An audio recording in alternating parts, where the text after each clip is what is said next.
Hi everyone. Today we'll solve an optimization problem involving minimizing a perimeter. We must build a fence that encloses an area of 100 square feet. The fence will form a rectangular region. What dimensions should the rectangle have to minimize the amount of fencing used? Let's visualize this by drawing a picture. Here is our fence enclosing a rectangular region. There are many different ways in which you can build it. One side of this rectangle can be 100. The other side can be 1. This rectangle has the area of 100. 100 times 1 is 100. How much fence did we use? We used 100, 100, 1, and 1. That gives us 202 feet of fencing. I could build this fence differently. I could have one of the sides equal 25 and the other side 4. Still, the area is 100. What is the perimeter of this rectangle? It is 25 plus 25 plus 4 plus 4. That's 58. That's much less than 202 we had in the previous example. What are the dimensions that minimize the perimeter? Let's name those dimensions by x and y. The thing we want to minimize is the amount of fencing used. To say it more mathematically, I want to minimize the perimeter.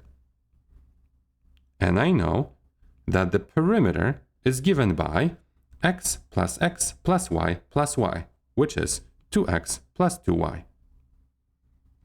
Note that I can't simply use any x and y I wish. For example, when I plug in x equal to 0 and y equal to 0, I get perimeter equal to 0, a very small number. However, I can't plug in x equal to 0 and y equal to 0 because I know that then the area of this rectangle will not be 100. There is some constraint I was given in this problem. The constraint is that the area must be 100. Said differently, x times y must be 100. I will now use the constraint to rewrite perimeter in terms of only one variable. I will solve the constraint for y by dividing both sides by x. When I divide both sides by x, I will get that y equals 100 divided by x. This allows me to rewrite the perimeter in terms of only x. Let me do it below. Now I have that perimeter equals, instead of writing 2x plus 2y, I will write 2x plus 2, and instead of y, I can write 100 divided by x. This simplifies to 2x plus 200 divided by x. Now I have a function of only one variable, and I must minimize it. I must find the minimum of this function, or rather, an x for which this function gives you the minimum. To do that, I name it by f of x, and I say that my f of x is 2x plus 200 over x squared over x, and I will find critical numbers to find the minimum of this function. I find the derivative first, and I get 2 minus 200 divided by x squared. And then I ask myself two questions. Are there any x's for which this derivative does not exist? And are there any x's for which this derivative equals 0? I believe there is one x for which this derivative doesn't exist. It is x equal to 0. However, x equal to 0 makes no physical sense. It makes no sense to have one side of the rectangle equal 0, which means no physical sense. I will not take this one into consideration.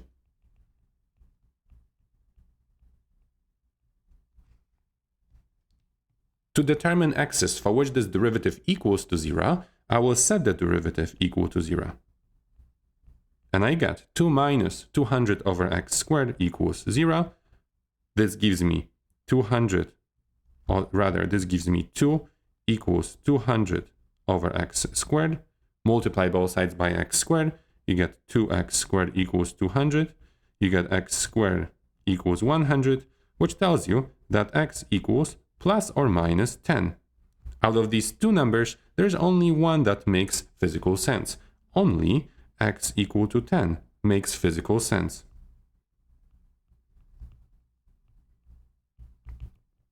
This is a critical number I will take into consideration. Now, does x equal to 10 give me a max or give me a min?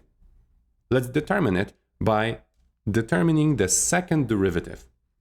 When I have the first derivative equal this expression, that means, I'll go right here now, that the second derivative is,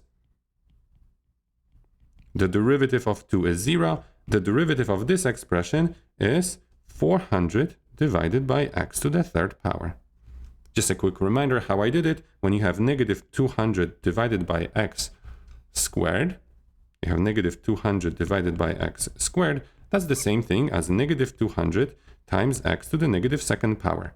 Then I take the derivative, negative 2 comes down, gives you 400, and x turns into negative third power, which gives you 400 divided by x to the third power.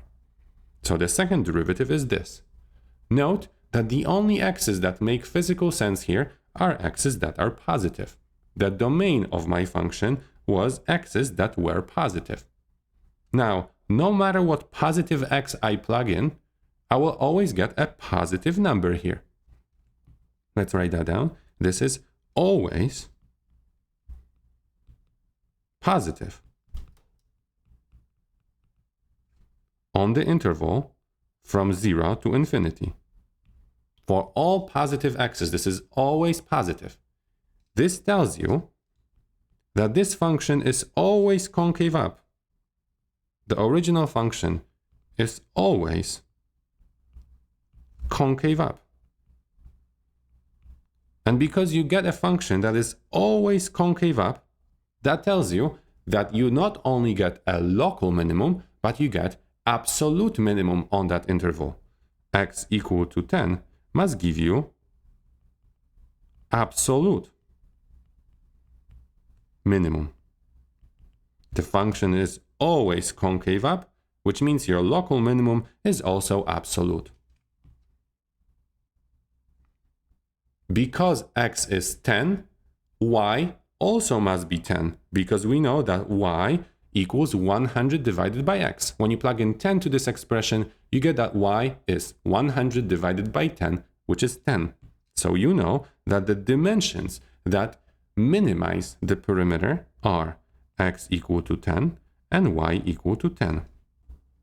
X is given in feet, y is given in feet, which tells you that your final answer is x equals 10 feet, y equals 10 feet. While solving this problem, I followed a few steps. First, I drew a picture and I named the variables. Then, I wrote an equation for the quantity I wanted to minimize. These are exactly the first two steps for solving optimization problems. You first draw a picture and label the unknown quantities with variables, and then you write the function representing the quantity you want to optimize. Then, you write the constraint and use the constraint to rewrite the function in terms of only one variable. That's exactly what I did here. I wrote the constraint and I used it to rewrite the function in terms of only one variable. Then I find where the absolute maximum and minimum occurs. And if I need to, I compute the corresponding value if needed. That's exactly what I did. I found that the x where the minimum occurred was 10. Then I justified that the result gave me the absolute maximum or minimum. I used the second derivative test to justify that x equal to 10 gave me absolute minimum. When you solve optimization problems, always follow these steps. If you ever get stuck, always ask yourself, which step I am stuck on.